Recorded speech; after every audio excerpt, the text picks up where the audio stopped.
Okay. Alrighty, good afternoon, everybody. This is Monday, August 30th, and this is the Housing and Services Team meeting. And I'm going to share my screen.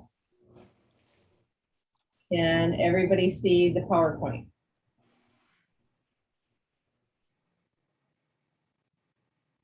Linda, can you see the PowerPoint? Yeah, looks good. Okay, thank you. All right, so let's go ahead and get started. So just an explanation here, the little oops here. So I ended up not, but I was supposed to be on vacation last week. So we moved the meeting to this week. But it looks like it's coming from my calendar, but it actually is coming from the calendar of the actual meeting room. So when I moved it, it didn't move. And then the crossover you just saw is that when Mary went into the calendar and moved it, it crossed over with a different meeting.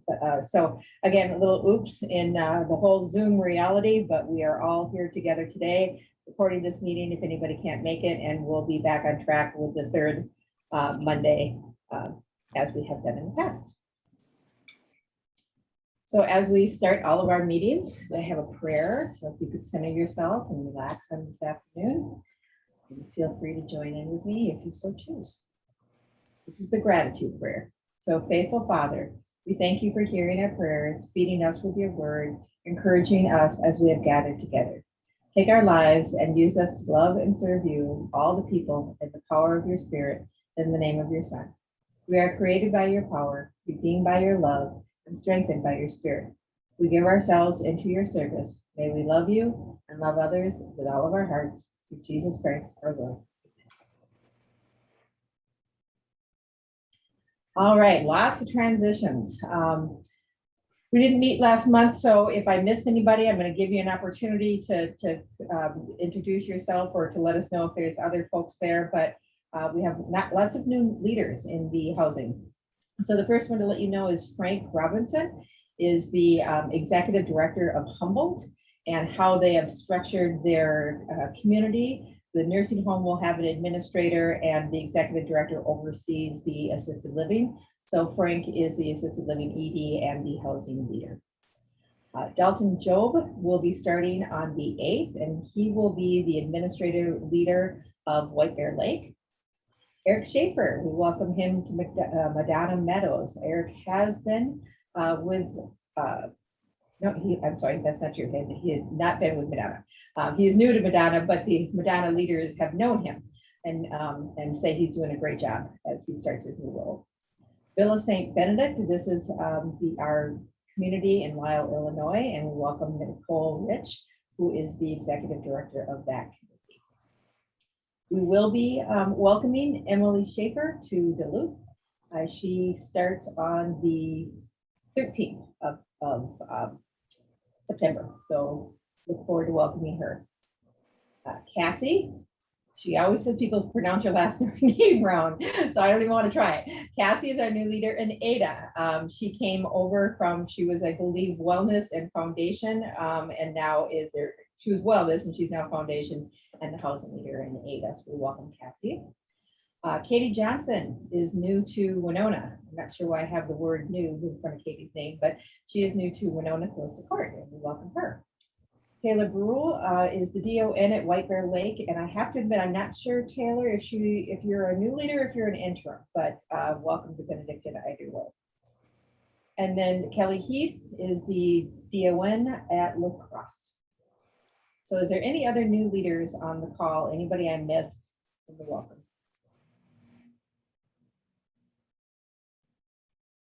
Okay, already just not telling me. Okay. All right. We do have some interims. Again, just want to thank these people for their work. And even though potentially a short time with Benedictine, we want to make sure that we thank you for the work that you do. So Nazareth has some external consultants in leading the assisted living in the Nazareth community. They also just have a brand new director executive director. Her name is Julie, who's wonderful. So she's onboarding a new team there. La Crosse, we have an interim. His name is Jason, and he is helping out to cover for La Crosse assisted living until a new leader can be onboarded. White Bear Lake will have a new leader coming on in September. And again, I'm not sure about the director of nursing position, whether that's interim or permanent. St. Gertrude's, we have Tiffany, who is part of the business office, who is filling in and helping out to cover at St. Gertrude's for the housing leader. And then Living Community of St. Joseph's, the executive director will be taking over as an interim for the housing side as of Wednesday. Anybody I missed? Okay. All right, so again, lots of changes, lots of new people. So those of you who have been around a while, appreciate everything that you can do for sharing your knowledge and your resources. And we'll talk a little bit more about that as we go forward here. So September ULT, you all received the same email that I did from Jerry Carley. The in-person meeting in Duluth has been canceled due to COVID and the Delta variant and the rising incidence of additional COVID. So I have not heard yet. I have the same information you do on this, on whether it'll be virtual or whether it'll be canceled. But either way, for the larger ULT, I did cancel the pre-conference for housing. We did want it to be kind of more of a bonding experience, again, especially with all the new leaders. So that's really, really hard to do over Zoom. So we'll have to think about something a little bit different of how we can connect this all, maybe regional meetings, maybe schedule something different after COVID's over. But again, it's just too hard to do Zoom with this many people when you're trying to be interactive and not just be talked at. So as you know, we have on this call. So challenging and meeting the goals via Zoom. So we have canceled at this point. So going into questions of the month that I have gotten, and this leads to sharing some of those best of resources. So this one, I received a question asking for, how do you support a guest suite? What are some of the processes and systems? And so we looked to Callista Court, who was able to provide us something, and I made it more generic. So I will pull this up.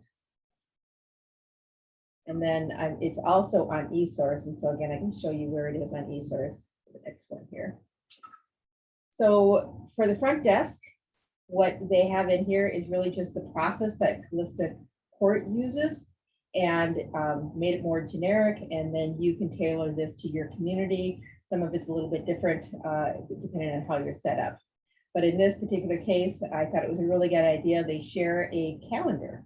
And so it's controlled by the receptionist, but anybody, any of the leaders or the people who might interact with families, head of housekeeping, etc., they would go to the calendar in order to reserve the room. So it talks about notifying all the staff when somebody's staying there, so everybody knows that there would be someone in there. They know who they're related to, they know why they're there, they know the arrival date and the departure time, make sure all the room is all ready to go. And then they have a folder where they keep the information, the email sent, so that, again, it's just another place to refer to. They keep the record of who was using the guest room by printing that email and keeping it in the folder.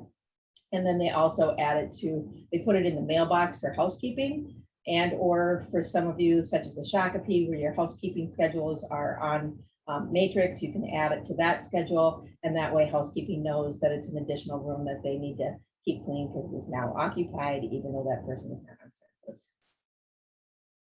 And then they have a process by which they give the guest room key and offer them a meal ticket for breakfast. So that's a nice way to do it.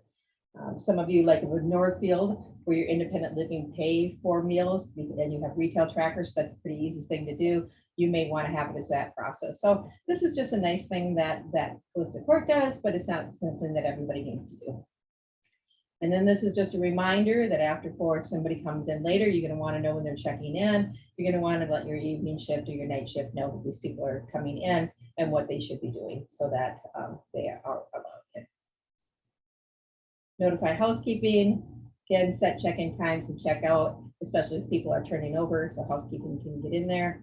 And then down below, they just have simple instructions that you can follow. You just need to change it to your community and your Outlook calendars, and it tells people how to get access to that calendar. Any questions on that? So I'm going to show you where these are. these tools here. So this is the document management system, HWS Support Center, housing, and then we have helpful resources and tools. Then here's guest room. So we have the front desk room information. And then in here, we also have another document, which is the guest room, a little bit more of a checklist and a procedure, again, from Holistic Court, where they're showing us soil laundry procedure, where do you get clean linens, where do you take the other linens, just how do you get them clean, and how do you change out the guest room? And when there's a guest, what should this room be supplied with? Because basically we're acting like a hotel, so it's different than an apartment where we don't really supply anything. This one, we obviously furnish it, and it's just the basic amenities that we would include, and just some more reminders of the housekeeping checklist that should be there. So those tools are available to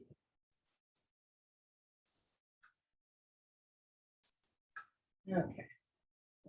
PowerPoint. The next helpful tool, somebody wanted to know if we had a room turn checklist. Now, there are several of you that have these out there. I did think that Regina's was a good resource, but if in any of these tools, if anybody thinks that they have something that you want to share, we can put in these folders as well so people have choices, because these are really tailored to the different communities. So again, in the helpful tips, we have a room turn folder.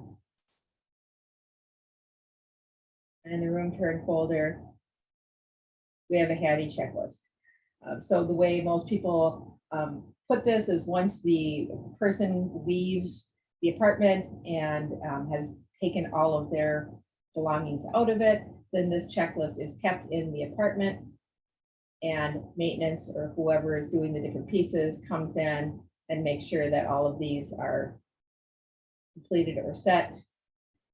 You know, do we need to touch up the wallpaper? Do we need paint? Do we need this? And is it done? And when everything's all ready to go, or any special requests, then it's signed. So who did the inspection and what was needed, management, inspection report completed by, and then directing of building services inspected by. So it's really making a list of what needs to be done, and then was it done, and then keep people signing off that it's ready to go. And then we also in our admission documents have a different one that's a little shortened version where it's the resident looking at it and saying, yes, this meets my needs. So that's why this is a little different than the admission. Any questions on that? Okay. Oops, I'm gonna just back to the slideshow so you can see it bigger. All right. So I wanted to talk a little bit about Matrix. Give some updates, but also to just remind folks. So Matrix is now fully 100% implemented. I believe I'm going to let Linda talk in a second so she can put in any additional clarity on this that she might. And so now that it's implemented, it's basically turned over to operations. So it doesn't mean that Linda's not there, but the clinical record and how you provide care is a clinical process and really should now then be owned by the RNS, just like the billing process would be owned by Patty or Jackie or the CBO or what have you. So Linda is still there to make improvements to Matrix, to address concerns, to address issues, but when it comes to the operational processes, it's moved into the RNS. And I know we had a recent event where things were a little bit confused. What do I do when this happens? And they were coming to Linda. So again, just to kind of create that clarification, very similar to in the skilled side where Shelley M owns Matrix, but again, the process of the clinical services and how we provide care, which includes the documentation, is the RNS. So Linda, are you on? Is there any clarity that you can add to help with that? No, I know we all try to check the EMR offlines when we're visiting. I just think right now everybody needs to look for their EMR offline book or create a new one, because we did have it in every community in the ALs. And then when you're logging into the computer to find your EMR offline, you have to log in with your generic user for the building, not your user. And I think that's what is confusing people. I think it's a good thing to go back and try to re-log in on your computer. If we need to reset your EMR offlines and get everybody new passwords, I think I'll do a webinar this week or next week. Otherwise I'm just kind of booked up this week and going on vacation, or reach out to your RNS. When you're an SSO user, it's a little bit different how you sign on to the set up an EMR offline account. So it is a tad different, but I'm trying to reach out to each and every one of you and get people reset up. It was a lot of confusion on Friday, and I just thank you all for your patience, trying to wait for Matrix to come back up. And I know only a handful of people even could get on their EMR offline. So it's a good lesson. So again, just to kind of walk it through what happened last week is the matrix went down. The typical procedure that was set, or not the typical, the procedure that was set up is to use your EMR offline, and people were unable to get to their EMR offline. And so again, Linda just reminded you of, you should be checking it every month and the things you're supposed to do. But I think the other thing that was a little bit confusing for folks is they appropriately went to Linda, matrix is down, fix it, right? And so she worked to do that, but then they had questions like, well, if it's down, then what do I do? What, from an operational perspective, do I do if I can't tell what my meds are? And that's where I was saying just that little bit of clarification between matrix and operational systems. So I don't know if there's an RNS on the call, or Linda, would you add anything to help people understand when they should go to you and when they should go to an RNS? I think it's confusing. I agree. But when it's for a process, it's usually the RNS, and then I just support matrix, and then, and a lot, and yep, and a lot of you CC both. So that's a good, safe way to do it. But again, people got a little bit confused about that last week. So I wanted to just get some clarity. So any other questions on that? Linda, any other updates or information to know about matrix? Nope, we're back up and on, and it really only affected the ALs.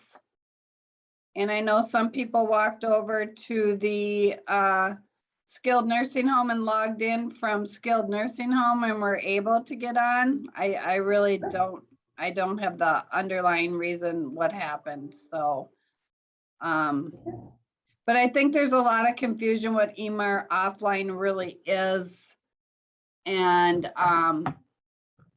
so I just encourage you to go on eSource, make that book, put in on your computer that has the EMR offline, what is your generic username and what is that generic password? Because I get a lot of calls, I don't know what the generic name is. Well, at Humboldt, it's ROH nurse. Everywhere is different, and I don't track those. So I think it's helpful if you just take your label maker and put it right on that computer and tag that this is your EMR offline computer. And don't forget, if you replace that computer, you need to let me know, because then I need to work with IT and reload it on. So that happened at, gosh, where was I? I can't remember. They got rid of the computer that, it was Madonna Meadows got rid of the computer that had their EMR offline on. So important to know. So I think tag your computer. It's important.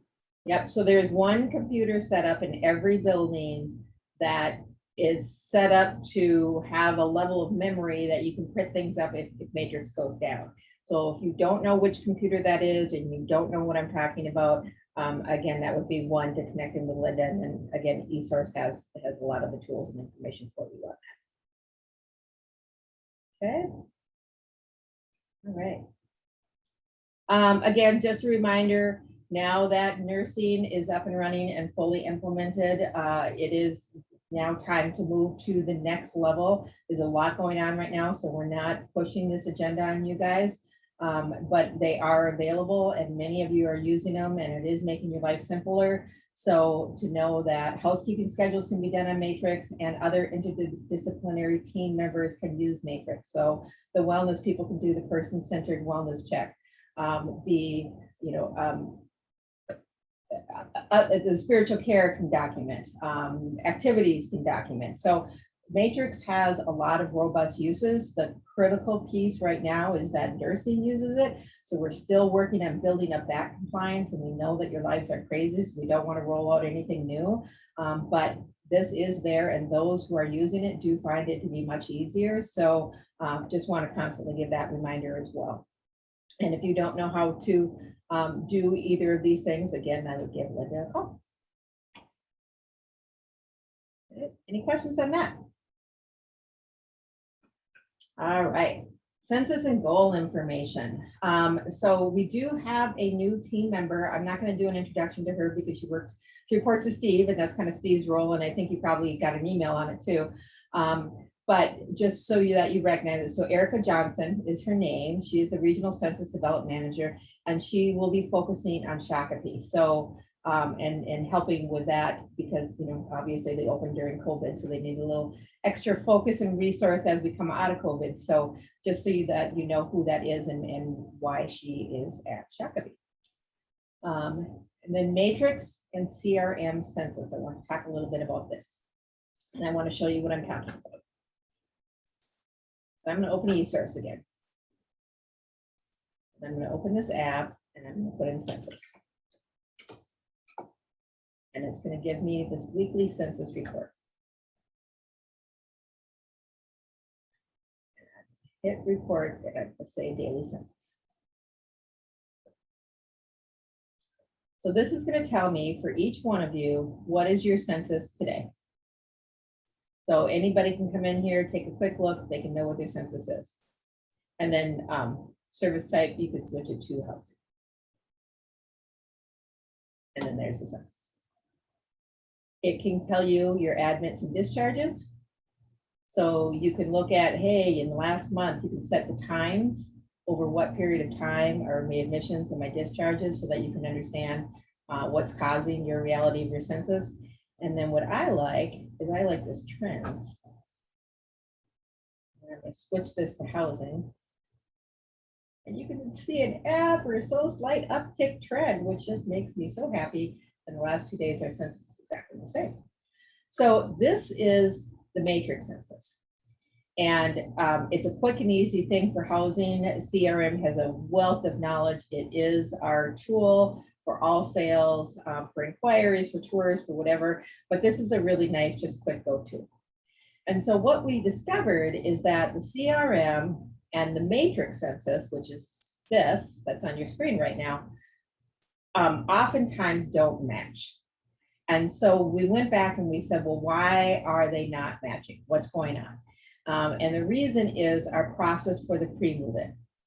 So when we decide that somebody is going to come live in our community, the nurse needs to open up the record before they move in, because that's the only way to set up a service plan, the only way to enter the meds, the only way to assure that when they come, our staff is prepared to care for them. And so they go into this pre-census as almost a bed hold where they're not paying any money. It's just a hold. However, they are showing up in census. So when the two don't match, that's why. It's because they're in the census, but they're not paying. And in the CRM, they're not in the census because they're not physically in our building. And so we know that this is an issue. We're working on the issue. We do believe that there is a fix in that Matrix created this new move-in option, but we don't want to roll that out as a new process until we test it. So Linda and Patty and Jackie and I, we meet once a week and we have identified this as a potential fix. And so we'll be looking at this, piloting a few things, and if it works, then we'll bring this back out to you. But wanted to acknowledge that there is an issue. If your census doesn't match, that's why, and we are working to fix it. Okay.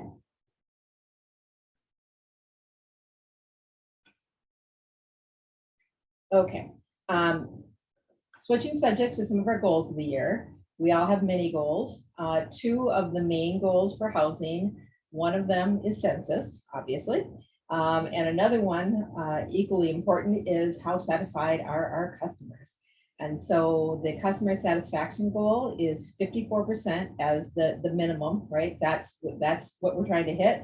And then everything beyond that is gravy and hitting threshold and max, right, in our goals. So minimum 54%, and we'll talk about where we're at right now.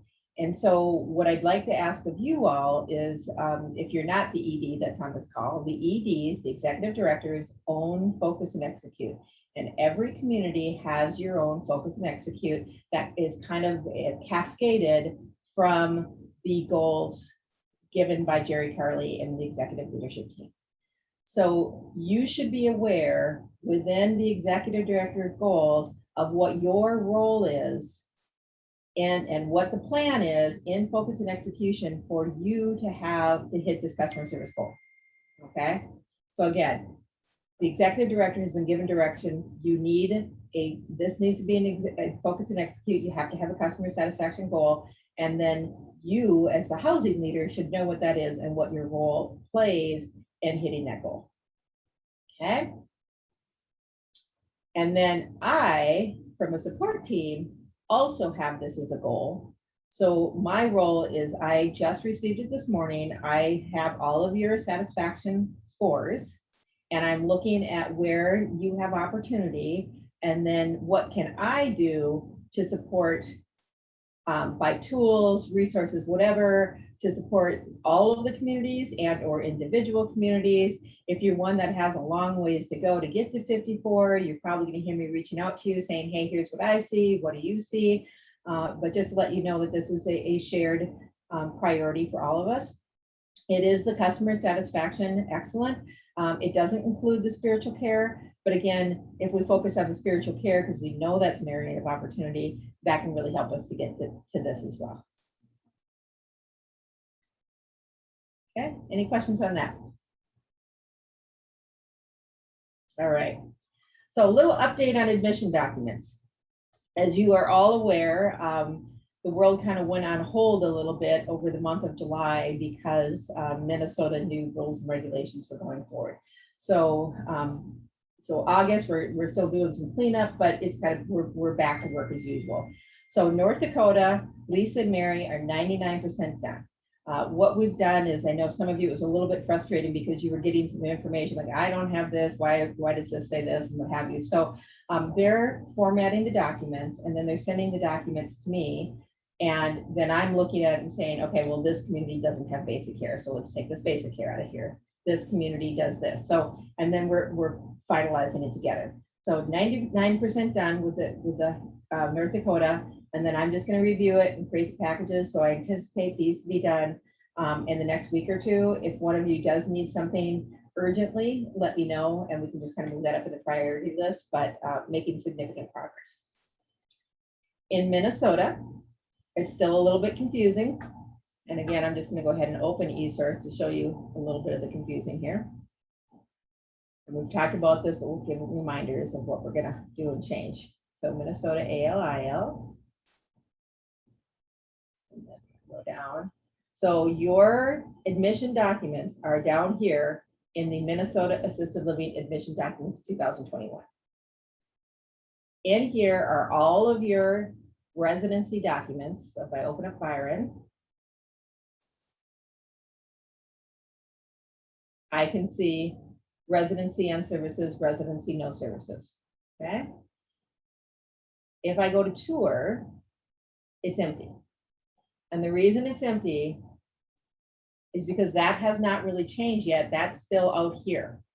Because the only thing that's changed to this point is the residency documents. So now that we've made you legally compliant, we are going through and we are cleaning up the residency documents to get rid of all the word home care, all those little tiny pieces that need to be tweaked because the rule changed. And then we are going to then merge these folders, and they will go together and start looking like this. They'll have your new name, they'll be fully flushed, you know that all your new tools are in here. So in the meantime, though, if what you are seeing in the front has your old name, it's not updated yet. Okay, so still a little bit confusing. It's a work in progress. If you're having any trouble finding your forms, let me know. They're all there. It's just, again, we don't want to rearrange everything and not have it be finalized and correct. So we're waiting to make sure we've got everything set before we move the folders.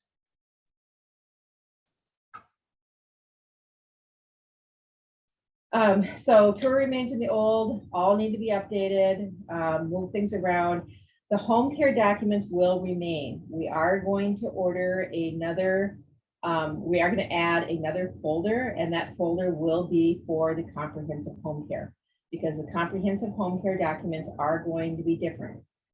Those are for people who are not living in our building. They are people out in the community for which we are providing services. Right now, really the only one who does that is North Dakota. Villa St. Vincent does it, but they do it under a different agreement. So they're not needed right now, but they might be. So we just don't want to lose track of those documents. So there will be another folder and it'll say home care. That's your comprehensive home care. You're not going to be using that. Okay. Oops. The other thing to let you know is the respite contract for Minnesota is complete. So Ben has written the respite contract under the new regulations. The template is finalized. Lisa and Mary will be working on personalizing that for you once North Dakota is done. If you have a respite person coming in and you need that contract sooner than later, let me know and I can get that to you offline. For Missouri, we have all your documents planned. We just need to transfer. We need to create the admission package for you and just transfer your information. So you are now actively being worked on, and then Illinois and Wisconsin will follow. Any questions?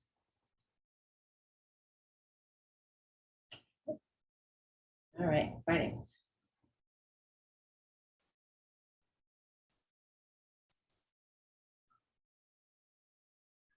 Okay, make this bigger so you can all see. So every month I was giving you guys great news.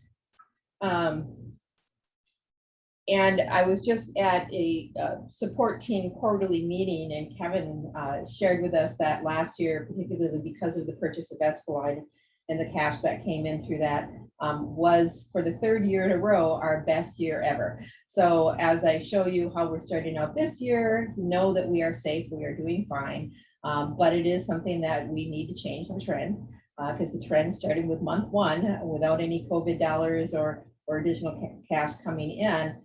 Is in the negative. So it is what it is, but we got to work together to turn this around. So operating revenue, here's again where our issue is. 1,264,000 off of projected budget. And a lot of this has to do with Shakopee and the poor timing that Shakopee had to open during a pandemic, which again is why Steve and Tia and others are putting additional resources and Erica's focusing her time there. So that's one priority there. And then expenses were under budget, which is really good. And then overall, we lost a little over almost $4 million. So if you scroll down here, you can see here's the opportunity. This purple line is our budget, and this green line is how we did. And you can see the gap for both the nursing home and the assisted living. You can see additionally in the nursing home, their Medicaid premium is down. And a lot of this, honestly, guys, is due to staffing. You know, I don't spend a lot of time focusing on the SNF, but I do know, as we all know, staffing is a challenge everywhere. So it's really hard to admit additional TCU folks when we're all struggling with some staffing. So let's scroll down. You can see we used to have a with COVID and without COVID. That's no longer there. There's no additional funds coming in. Kevin is doing the reports now to show them that we get to keep the funds that we have, but it's no longer a part of our budget. So again, here's the census. You can see, looking all neat with the new names over here. All the census is doing for everybody. And then when we scroll down, the North region is about 40 people off. And the South region is about 40 people off. So about 80 total. So again, it's not something that's not doable. We can get there. Scroll down to housing operations. This is the one you want to focus on as you look, and you can see that we've got actual versus budgeted. This is actual budget. This particular building did really good. Got a little struggle here, but again, even though budgeted to lose, we got a big jump here. So it's these new buildings that we were hoping would be full, but the pandemic is making it a little difficult for them to get there. So on a budget of losing 376,000, we lost 405.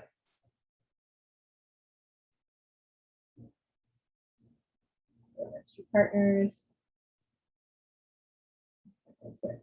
So again, it's all about census, guys. We can do this. We can continue to move it forward. I know staffing's tough. I know it's hard for all of you. Sales, everything. It's a challenging time out there right now. But if you need any help, you've got lots of people in the support team. Reach out. You know, you've got Jackie. You've got your regional leaders. You know, whatever help that I can give the OVPs to keep you moving. We're here to help. Okay, so then I want to talk about the meal tracker prototype. So we had a discussion in Minnesota on this last time, but it is really it's a conversation around all of us. And again, I'm going to show you this tool in a second. This is the meal tracker prototype, and we've made some improvements since last time I showed you. It's still not as simple as you would think, because we can't make it where it's just a drop down. It just doesn't work that way. Be built in eSource by Jeff, and you guys all know Jeff is a miracle worker, so if he can't do it, it can't be done. So it does not tell us which meals are in the plan, and when I show you the document, you'll see why this is an issue. So in Matrix, which is the retail tracker, the software that tracks food, cannot tell us which meals. So we might be able to have Jeff tell us which meals are here. Again, the simplification of the document is what Jeff can't do it. He can make it say meals, but it's not going to be user friendly in that. And we know that anybody who has retail tracker, they absolutely cannot tell us. It just doesn't work that way, because it's meant to work like a restaurant. So it's price, not count. So I did take this to the operational leadership team, and they did agree, at least in Minnesota, moving forward, as people want food, and we'll discuss this on the Thursday call, as people want food, it's either going to be an all or nothing. In our assisted living, 3 meals are included or 2 meals are included, and you can either take those meals or you can take no meals, so that it's easier to count. We don't have to figure, was it breakfast that you ate or lunch that you ate or your dinner that you ate. So again, for Minnesota, we'll talk about this more, but know that moving forward, it's going to be an all or nothing because of our ability to count it. And so I will be sending out another email, because I want to understand, the last time you kind of put it in the chat, and I was able to see that there wasn't that many people out there. I'm going to send out an additional communication so I can understand, like, did they opt out of all or nothing, or was it 1 meal, or how many people is this really affecting, so we can make a plan and understand how to not cause more chaos in that. And then for the non-Minnesota, this is still a really easy way to track for food. And so I'm going to, again, show this to you really quick. We've got a meeting coming up with Jeff. And so there may be just a few more tweaks, but again, I want your input. And if anybody wants to pilot this and try it so that we can finalize it and take it out prototype, please let me know. Okay, so this is Ada. And if I want to put in a person, go to Osseo. I know the names of people there.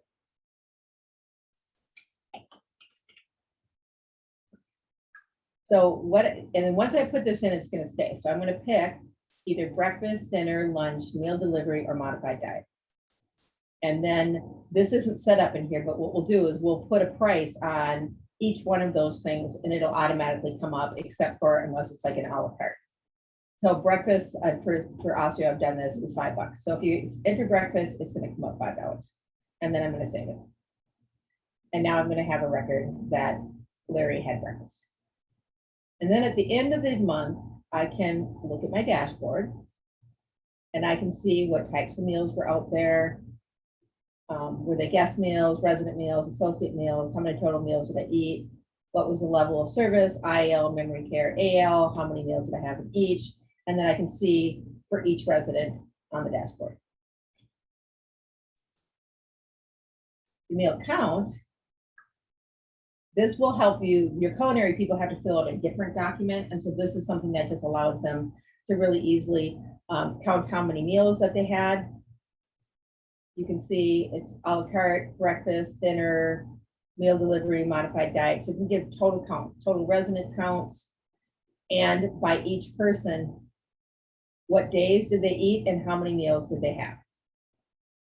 So if I look at Larry, I can see that he had 2 meals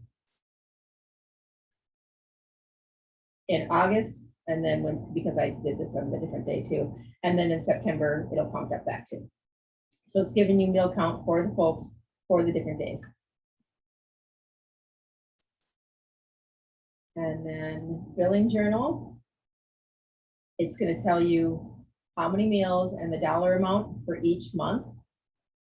So if Alberta was an independent person, I can look at the report I just showed you and I can see what days of the week she ordered. I can't see which meal, but I can see which days of the week she ordered, and I can see what her total charge would be, so that it's an easy way to go into the billing system and they can add it up and, you know, just give one line for meals. And then if she's got any questions, I can go to that other report and I can say, oh yes, this is what you did. Here's how that added up for you. Because I can go here and look it up. Oh, this is for the system. So we can see how many meals different people are serving. So this is the prototype of the meal tracker. So the one thing, as I said, if we go back to the beginning and you want to add, people were hoping that it would just be a drop-down box. I can get a resident list here, select a resident, and I can get a drop-down box that way. But it's not an easy spreadsheet where I can just click, you know, say it's breakfast and then click on Larry and click on whatever. That's the piece that I can't do. You do have to go in and you do have to identify the resident. Any thoughts, questions on this? Okay. You don't need to volunteer now, but if somebody wanted to try this, again, it is really quick and easy. And if those of you who manually count or who have an IL who eat and you don't have retail tracker, I think this is a really nice way of tracking it. So let me know if it's something that you desire to try out.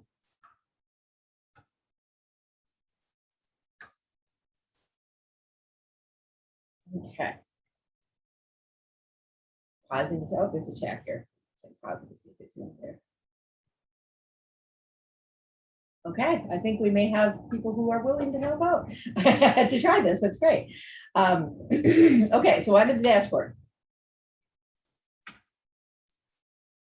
So this is our dashboard. For those of you who are new leaders, if you don't know how to get to this, ask your executive director, or you can ask me and I'd be happy to walk you through this. I do this as part of the orientation too. So again, you narrow it down to be just the assisted living. Some of these for the smaller communities are a roll up, but here is the trends for the system as a whole. So the safety index is doing really good, right on our goal.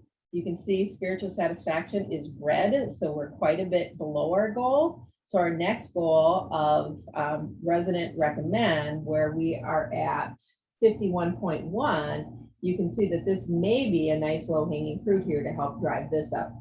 But again, look at your individual scores. If you don't have access to what your survey said because you're a new leader, let me know and I can get you that info. And let's start making a plan around this. This is associate engagement. One just again, with new leaders, there's a preceptor program and a mentorship program that really help in this, and onboarding that's kind of dictated for RAs that makes it really, gives them a really good start. So if you don't know about those programs, let me know, and I can help you get with that. 90-day association looking good. 12-month retention looking good. Time to fill is the time from when a position is open to the time that we fill it. Looks like 71 days, so definite opportunity there. And I know our people development is working with your sites on that. But again, as a housing leader, if you've got positions open, part of your role is to know where are we at with those open positions and what can I do to keep those moving through the system. Make sure things don't get bogged down. Oops.